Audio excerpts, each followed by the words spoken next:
I don't know if you guys are with the news. Yesterday, I found out on Channel 5 News that 4 black males were arrested for creating a mob scene in Wrigleyville. Apparently, these 4 males were jumping out of a limousine throughout Wrigleyville, and they were just like showing up at bars and beating the shit out of anybody that walked out of the bar. So the police showed up and they were arrested and charged for starting a mob scene, and when they were questioned about what the hell are you guys doing, they said that they were shooting a rap video. That was their defense. Meanwhile, in Crown Point, 4 Macedonians jumped out of a BMW and proceeded to beat the shit out of a bunch of people in the square. And when they were questioned by the police, they simply said, "It's Tuesday." I'm going to bring up your next comic here. He wishes he was sponsored not by effing vodka, but PBR. But unfortunately, he looks too much like the Miller High Life guy. Give it up for Keith Evans, everybody. Well,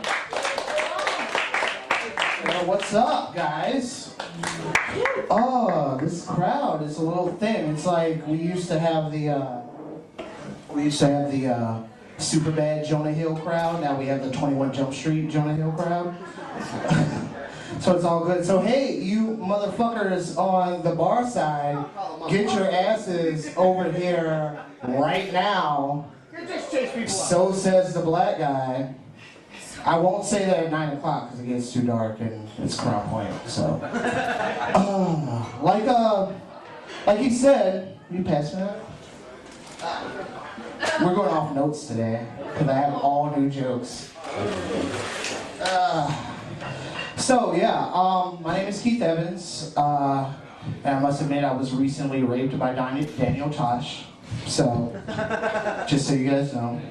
Daniel Tosh. Here's the thing about Daniel Tosh. The whole thing, if you guys don't know the whole thing, like Daniel Tosh, I know a lot of you guys watch Tosh.0 because a lot of you guys are douchebags, so you watch Tosh.0, and the whole story is, if you don't know the story, is that Daniel Tosh has been, they're running a petition right now which has like 19,000 signatures because he uses rape jokes and women are really mad about the rape jokes. Like, and I was doing a kind of an investigation like online and stuff like that, and there was a whole thing where you could sign a petition, and they said like what Daniel Tosh did. There was a moment where he did something at the Laugh Factory. A woman was there. She didn't like the rape jokes. He made fun of her. He basically said that, oh, it'd be funny if 5 guys raped you right now, blah, blah, blah, blah. And like she got really pissed about it and she left, and now it's a whole big thing. And then on the petition thing, they have like people putting comments or whatever, like why they're like, you know, petitioning against Daniel Tosh. And there's a lot of things about, you know, rape is horrible, it's a traumatic experience, you shouldn't joke about it, no rape jokes are funny, blah, blah, blah, which I can agree with half of that, but then there was a situation where somebody commented, and this is exactly what they said. They were like, they started off their comment with, I was raped, and my mother was raped, and my grandmother was raped, which I stopped there and I was like, well, I mean, your family's kind of fucked up. Like, you can't, like, it's kind of stupid, but that's not even really a joke. I just wanted to comment on that because it's just funny. Like, you are a 3rd generation rape victim. Like, there is a problem there. Like, maybe your family needs to have a family meeting or something like that. Yeah, intervention or something. Like, you're just addicted to it or something like that. So, a lot of guys in this bar, like I kind of show up in this bar every now and then, as opposed to when I'm showing this bar every day because I spend a lot of time in Chicago. Chicago is an awesome place. Chicago is an awesome city. We recently, a couple of friends of mine, went to the Gay Pride Parade. Give it up for Gay Pride and all that good shit, and blah, blah, blah. No. I will not give it up for Gay Pride. Welcome to Indiana. So, no, basically, we went to a pride parade and I was all about it. Like, this was my first pride parade and I was like, yeah, I'm about to get done up and like I'm gonna put on a fucking costume and go to gay pride and get completely fucked up. Like, it's gonna be awesome. And then we were going to the train, but then we stopped at the liquor store. As we stopped at the liquor store, I was in the liquor store trying to pick out what liquor I wanted to take with me to Pride Parade. And there was a small Mexican child in the liquor store randomly for no reason. And he comes up to me, he was like, hey, are you going to gay pride? And immediately I got pissed off because I'm like, the fuck, do I look gay? Do I look like a fucking, like, then I realized I had like multicolored feathers on and a hula skirt and shit. And I was like, oh, well, yeah, I do look kind of gay. So that's fine. And he's like, hey, I don't know how to get to the Pride Parade. Can I just hang out with you guys and go to the Pride Parade? Which immediately the Indiana in me like checked in and I was like, escorting a small Mexican child that I don't know to the Pride Parade? Kind of weird, like, not gonna do that. Later, we see this kid on the train, find out that he's the one with the weed, and I'm like, oh, you can come on, let's go. Let's go, like, you can hang on with me all day. I'll give you a piggyback ride, it's all good, like, it's fine. So yeah, that was an excellent moment. And when you go to the Pride Parade, it's much like, going to a Pride Parade as a straight male is much like when a white person goes to an all-black church for the first time. They're just kind of like, oh, everybody here is so fucking excited, and everybody has tambourines, like, what the fuck? Like, it's just insane, like, but it's a fun time. Another thing that happened in Chicago, there's an awesome bar in Chicago called Emporium, where it's like they have the fucking, you know where it is, right? Like, they have it's all like old school video games and shit, and then it's the bar. So, we're going there, me and Jake and Nathan. Jake and Nathan are two A.N.O.C originals that you guys might know. And we're going there, and as we're going there, there was a homeless guy, who was like, you know, he called me out of the group and was like, hey brother, because every time a black homeless person in Chicago, like, they have to call me out, like, hey brother, like as if I'm gonna give them money based on affirmative action. So they're like, you know, hey brother, let me get some change, let me get some money, like blah blah blah. And I'm like, dude, like, I'm about to spend all my money on drinking, like fuck you, Chicago, like I need all the money I can to drink in this city. And so this is what he told me. He's like, oh, I see, you're with your white friends, I get it. And I'm like, what the fuck do you get? Like, they don't own me. Like, like that's bullshit. Like, what the fuck do you get right now? And then, as we got farther down the block, they're like, oh, you're a fucking house Negro. You're a house Negro. And I'm like, well, any black person that you ask for money is going to be a house Negro because you don't have a house. So, I mean, I'll take that. I'll take that out of my house Negro. Fuck it. That was a fun time. So, here's a situation that happened. I was doing a show at a place called Gallery Cabaret. And I went, did a show there. It was fun, it was awesome, and then I sat there to watch the rest of the show. And as I sat there to watch the rest of the show, like, immediately, like, I had to start taking a shit. Like, I felt it, the PBR started working, and then I had to take a fucking shit. But it's a bar, and I have an issue with taking shits in bars. Like, but when it's necessary, I fucking do it. Like, it has to be done. So it took me 20 minutes to muster up the courage to take a shit in this bar. That's 20 minutes that it took me from the time that I noticed I had to take a shit to the time I decided that I was going to take a shit in this bar. So I go to the bathroom. Now, when you have this process of taking a shit in a bar, I think it's a little different for ladies, but as for guys, like, you kind of have to think about, okay, is it a one-person bathroom? Does it have stalls? Like, what the fuck is the situation? And I'm like, okay, I'm trying to think about this situation. I walk into the bathroom, which the bathroom door was propped open, so I was like, all right. So I go in the bathroom, I close the door, and as I close the door, I realized that there is no locking mechanism on the fucking door. So now I'm in like Bob Vila from this old house and fucking MacGyver mode where I'm trying to figure out how I can fashion a fucking lock to keep the door locked, because I hate being that guy that walks in on people that are taking a shit. Like, I just hate being that guy. So I'm like trying to figure this out. I'm like looking at the door and I'm like, what the fuck? Like, how can I keep this door closed? I'm thinking like, and this is taking 10 minutes because I'm thinking of like crazy ideas at this point. Like, oh, should I circumcise myself and use my foreskin as a lock to fucking like lock the door? Like, what the fuck do I need to do? And like, eventually like I'm trying to figure it out and I'm like, what the fuck? And like, eventually I'm thinking like, this is taking too long. Like, I could have took a shit by now. So eventually I'm like, fuck it. I'm gonna take a shit. Like, I'm gonna take a shit as quickly as possible. Now, if you know anything about your body, once you get close to a bathroom, your colon and your bladder knows that you're in a bathroom. So either your urine or your poop is trying to get out. Because it's like, dude, I'm in a bathroom. Like, I know it's time to escape right now. Like, whatever. So I'm trying to do that, and I'm like, fuck. I'm just gonna sit on the toilet and I'm just gonna shit it out real hard, which is a bad idea because that's how hemorrhoids are made. And I'm like, fuck that. Like, I finally just sit on the toilet, I shit as hard as I can to get it out as hard as I can.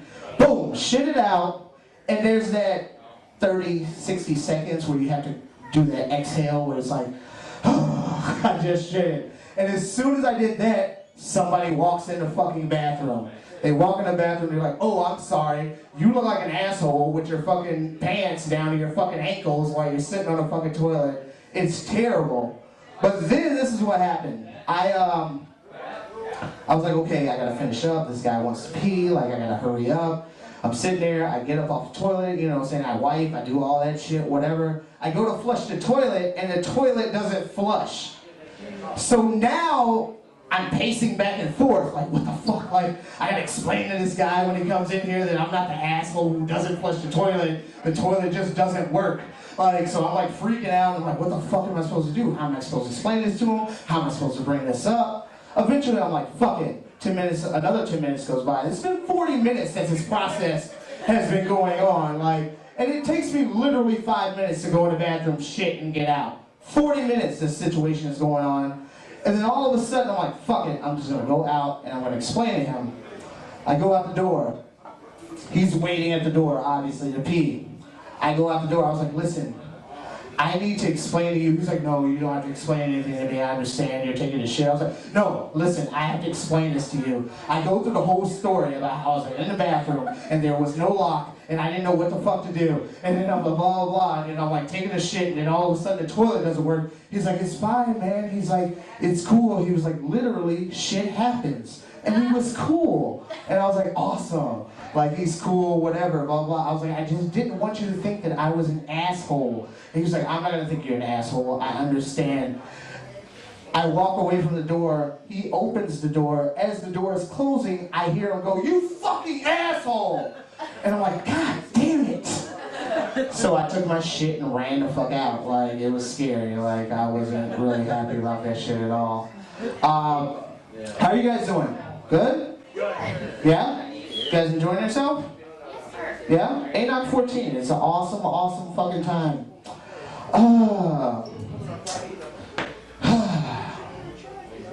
This just in.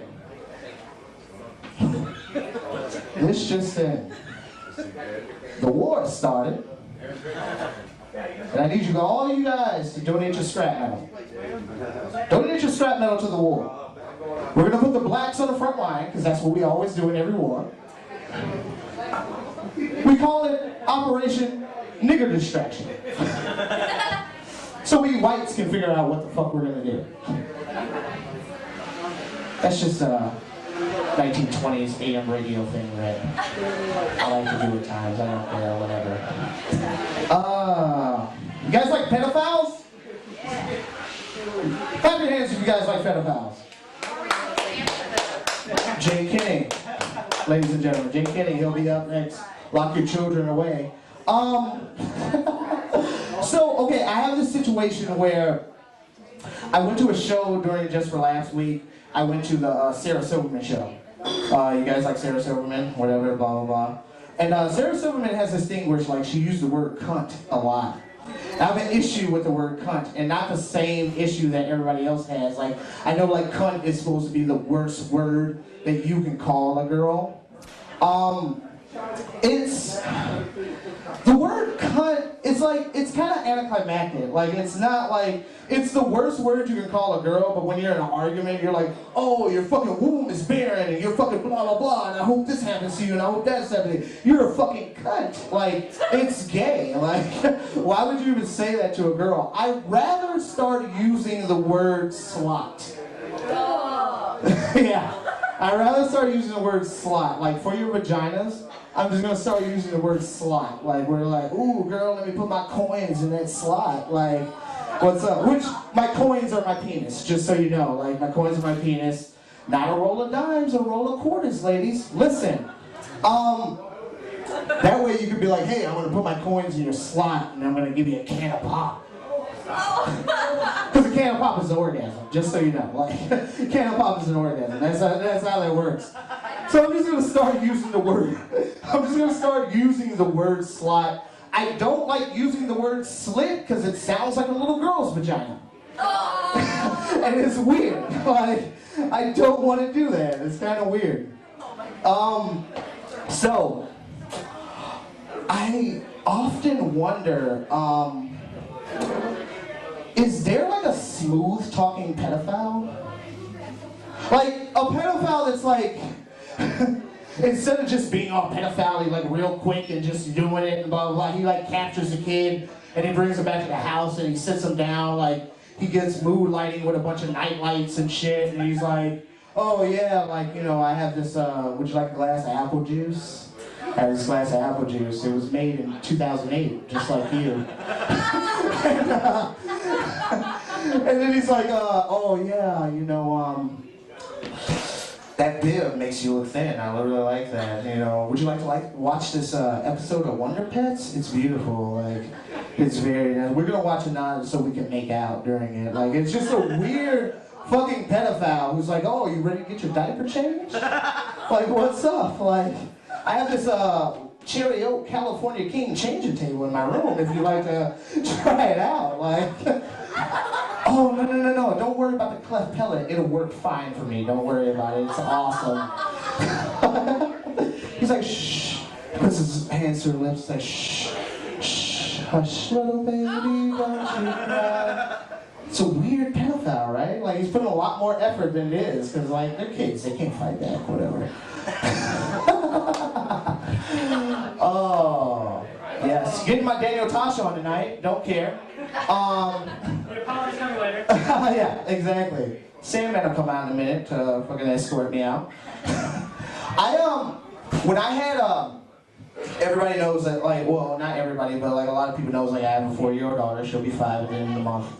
And, she is, I had this, like, epiphany when she was born. Like, I had this extreme epiphany. It wasn't, like, immediately when she was born, but it was at the time where we had her back at the house. And I was going through the things like, my baby's mother was like, you can sit down, relax, I'm going to change her diaper every time. And as I was changing her diaper, like, I had this real serious epiphany where I unstrap her diaper, and I'm wiping, and I'm doing that whole thing. And I'm, as a dad, not as a person, like, I'm looking at her vagina, and I'm like, so this is what girls' vaginas look like before they get all, like, flappy and floppy, like, loose meat, like the porn vaginas? Like, is this what it looks like? That's so weird. Like, it was almost pristine in a way. Like, it was pristine, and there was a shine to it, and God's light was shining on it, and I was like, so, wait a minute.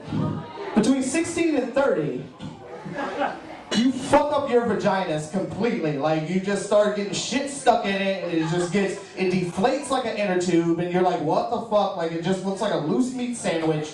And you're like, what the like, how does this happen? Then I'm like wiping her poop, I'm wiping her poop, and you gotta get everywhere. Like, you don't want your daughter to have an infection, like, you don't want any of that situation. As I'm wiping, like, blah, blah, blah, and I'm getting into creases, I'm like, ew, like, I'm fingering her, like, this is weird. Like, I do not like being a dad. It's gross. Makes me feel like Michael Jackson. Speaking of Michael Jackson, isn't it kind of ironic that we spent years calling Michael Jackson a pedophile, but now like I spend 20 minutes every morning looking up Paris Jackson pictures because she's fucking hot? I mean, isn't that weird? Like, his daughter's super fucking hot and she's 14 and I'm like, oh, it's a curse. Michael Jackson put a curse on us. He put a fucking curse on us, and now that we called him a pedophile all years, he was like, I'm gonna have a hot daughter and everybody's gonna like her when she's 9. Like, fuck, like, Michael Jackson's a wizard. So, it's craziness. What else do I got on here? I'm gonna try some new shit. Smooth talking pedophile, already did that. Ladies, am I right? So, here's my thing. I realized one day that I am more picky and selective when I walk into a gas station and pick out what chips I'm gonna buy, more so than when I'm drunk and wasted and I walk into a bar and pick out what woman I'm gonna have sex with. It's weird. It's like I'm stoned and I go into a gas station and I'm just in the gas station and I'm just like, and I'm looking at ingredients and shit and flavors and all that kind of shit. My friends are like, dude, hurry up, let's go. And I'm like, you need to shut the fuck up. I'm picking out a bag of chips. And I am stoned, and you will not like me if I pick the wrong bag of chips. I pick the right bag of chips that I want. I go in the car. I open the bag gently, yet firmly, letting her know that I love her. I open up the bag, I start chewing, I let her know that I'm satisfied with every crunch and chew that I do. Even when I'm done with the bag, I hold the bag all night. I hold it like tenderly and lovingly all night before I throw it out. When I'm drunk, totally different. I walk into the fucking bar and I do that McDonald's scan that you do at 2 o'clock in the morning when you're like, the fuck do I want, the fuck do I want? McChicken. I'll take a McChicken. You know why I pick a McChicken? Because it's emotionally available. That's why I pick a McChicken. So I pick the fucking McChicken, I take it wherever I go. I don't even wait till I get to the car, I don't even wait till I get to my house. I rip it open. I rip the woman open, not her vagina, like just her clothes. It's fine. Like it's not as rapey when you say her clothes. And then after I'm done, like I consume it in 3 thrusts. Like I'm done. Like drunk. I'm done. And I'm sitting there in a food coma, and then she wants to cuddle, and all I want her to do is take me to the gas station and buy a bag of chips. You guys, that's my time. My name is Keith Evans. Play some fucking music, DJ Spectre. And you guys have a good night. Welcome back, your host, Jeff Hendricks. Give it up for your host.